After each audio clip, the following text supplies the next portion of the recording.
Use many a and more than one, always take a singular verb and singular noun. हाँ जी, अगर आपके किसी सेंटेंस में मैनी आ या मोर देन वन इनमें से कोई फ्रेज यूज हुआ है तो ये अपने अपने साथ वर्ब की सिंगुलर फॉर्म लेंगे और नाउन भी इनका सिंगुलर होगा। ये भी अक्सर जो है गलती स्टूडेंट्स करते हैं।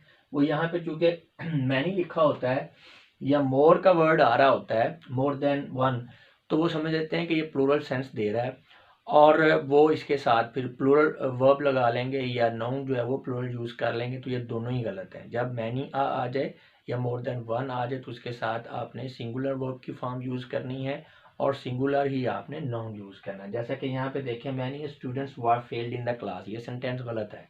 करेक्ट क्या होगा? Many student was failed in the class. इसी तरह नेक्स्ट सेंटेंस देखें, मोर than one students have pass the examination, ये भी सेंटेंस गलत है।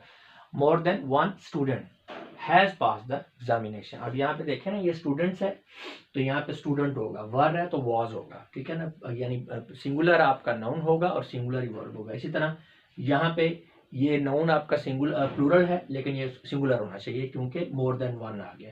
तो यहाँ पे सिंगुलर नाउन है और हैव की जगह भी आपका सिंगुलर वर्ब हैज आएगा।